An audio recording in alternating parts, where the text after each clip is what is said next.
Hello hello hello hello hello hello hello. आज stand up है। सब आ गए। सब आ गए आ गए आ गए। आज स्टैंड अप पेन डाउन नहीं। आज कवि पापा वाला बात है, लेकिन कहानी तो है। सब तैयार कहानी सुनने के लिए। No stand up, no pen down, pen down, pen down. हो ही गया। चलो, कवि पापा ये एक कहानी है जंगल की। जंगल में बहुत बड़ा शेर था, बहुत बड़ा राजा था। सारे लोग उसे सलाम करते, सारे लोग उसे डरते। डरेगा तो सलाम करेगा, डरेगा नहीं, डराएगा नहीं तो कौन सलाम करेगा। तो शेर इतना तगड़ा, इतना बड़ा, इतना विशाल शेर, उस शेर से मुकाबला कोई नहीं। बहुत ही तगड़ा, बहुत ही तेज दांत, खूंखार शेर, बहुत ही मंजा हुआ राजा, जंगल का राजा। इतना बहादुर शेर, इतना विशाल शेर, पूरे जंगल के ऊपर राज करने वाला शेर, इतने बड़े जंगल का राजा।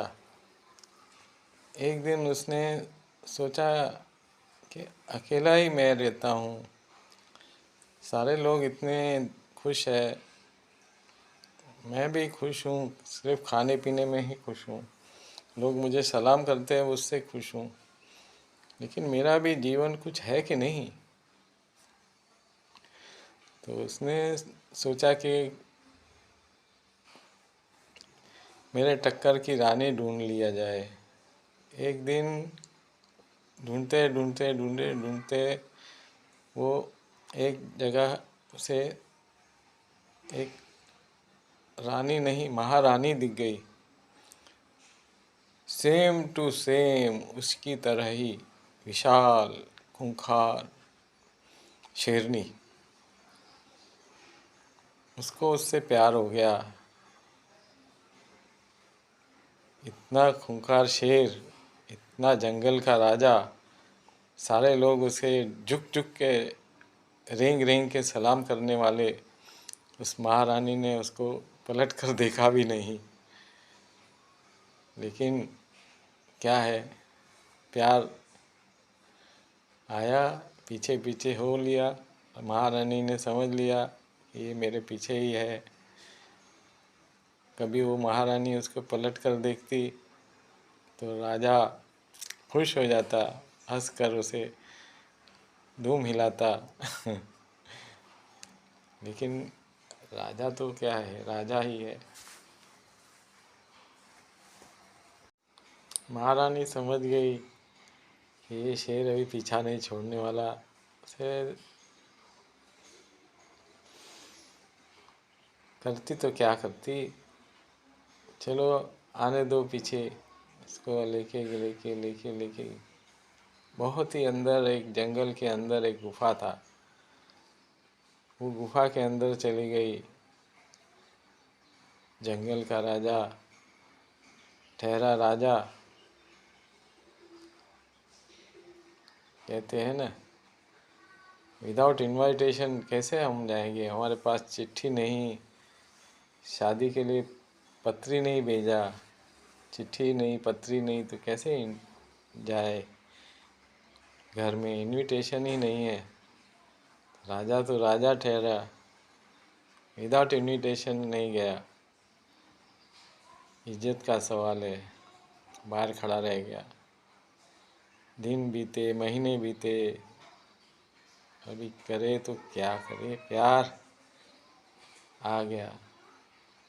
कैसा है, एक तरफा प्यार, झूठे वादे,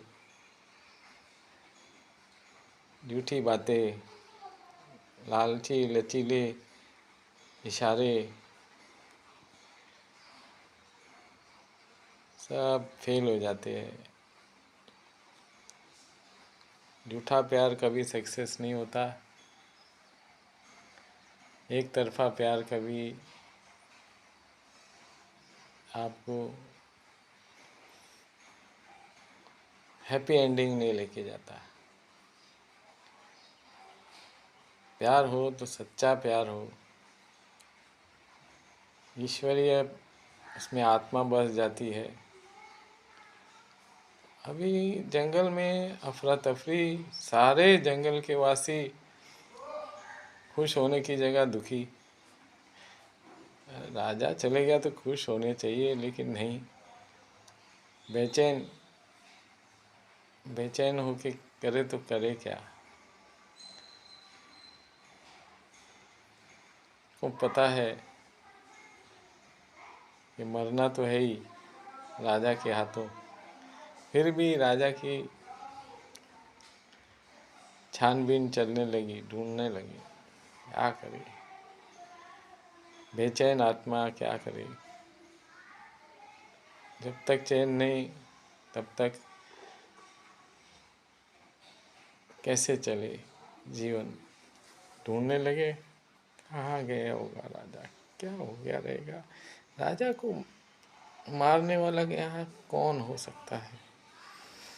बहुत सोचे, मीटिंग हुई। देखिए अभी राजा को मृग तृष्णा खा गई, वो वापस भी नहीं आया। तो अभी जंगलवासी भी चिंतित। देखिए दुश्मन हो, दुश्मन की भी अच्छाई चाहते हैं लोग। तो ये जंगलवासी इसी विचार के साथ जिंदा है, दुश्मन को भी दुश्मनी नहीं करनी चाहिए। इंसान भी ऐसा सोचे तो क्या होगा। चलो ठीक है। तो ये ऐसा है मृग तृष्णा के एक बार श्री प्रभु रामचंद्र जी को भी हो गई। जब प्रभु रामचंद्र जी इंसान के वेश में श्री राम बनकर आए तो जब प्रभु श्री रामचंद्र जी तपोवन में नासिक के वन में अपना वन कार्य निकाल रहे थे, अपने पिताजी राजा दशरथ के आदेशानुसार, तो सीता जी को वहाँ पे एक मृग दिखाई दी। उन्होंने श्री प्रभु रामचंद्र जी को इच्छा जाहिर की, मुझे ये मृग चाहिए। प्रभु रामचंद्र जी बोले जाने दीजिए, ये तृष्णा है, मृग नहीं है। तो स्त्री हट था। बाल हट और स्त्री हट में क्या फ़र्क है, जरा सा फ़र्क है। स्त्री हट थोड़ा सा वजनदार रहता है, थोड़ा, बाल हट थोड़ा कम रहता है। स्त्री हट को मानना पड़ता है। तो तपोवन में गए श्री राम प्रभु, आदेश लिए, आदेश सीता जी को लिए और आदेश दिए लक्ष्मण जी को कि आप यहाँ रुकिए।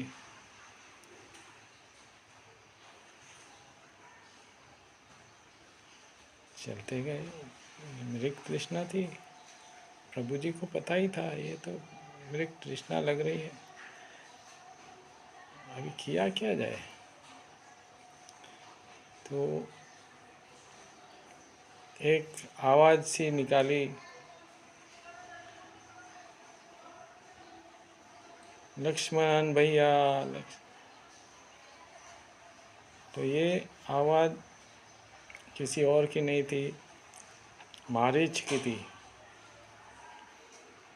क्योंकि प्रभु रामचंद्र जी ने तो जान लिया था कि ये तृष्णा है, तो मारीच ने समझ गए कि अभी प्रभु जी शायद वापस न चले जाएं। तो जल्दी जल्दी में उन्होंने अपना काम कर दिया। लक्ष्मण जी आए, वहाँ पे सीता जी को कहा कि ये मैं लक्ष्मण रेखा खींच रहा हूँ, उसको पार न करिएगा, मेरा आपको चरण स्पर्श है, मैं प्रभु रामचंद्र जी के पास जा रहा हूँ। उनकी आवाज़ को सुनकर मुझे ऐसा लगा कि प्रभु श्री रामचंद्र जी किसी मुसीबत में आ गए हैं। तो सीता जी ने हद पार कर दी थी। तो ये मृग तृष्णा है। आज भी इंसान मृग तृष्णा के पीछे है, कोई पैसे के पीछे, कोई लालच के पीछे, कोई किसके पीछे, कोई किसके पीछे।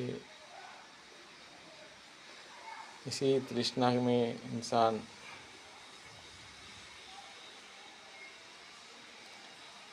कहते हैं कबीर तुलसीदास दोनों बहुत बड़े संत, मोह मरे माया मरे मर मर गए शरीर, मोह मरे माया मरे मर मर गए शरीर, मृग तृष्णा ना मरे कह गए दास कबीर।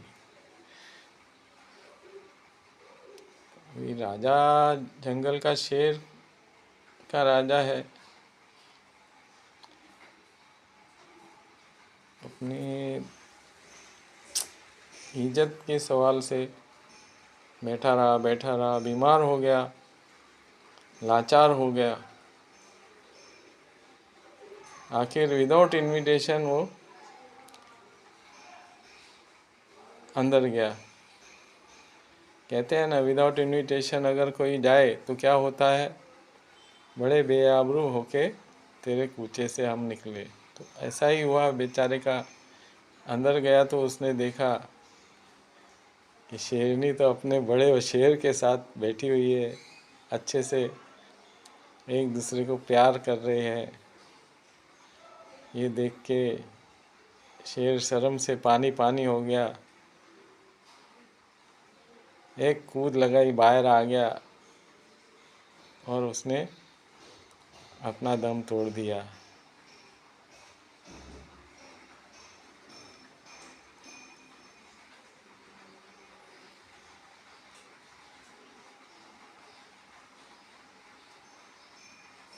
तो ये है,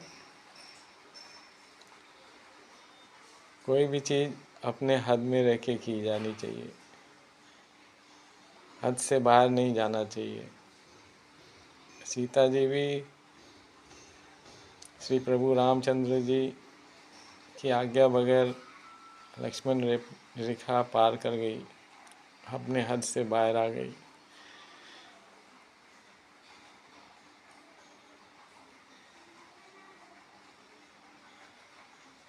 वहीं जंगल के राजा शेर जो अच्छी तरह ज़िंदगी बिता रहे थे, वो अपनी हद पार करके शेरनी की हद में चले गए। तो उनका भी हशर ऐसा ही हुआ।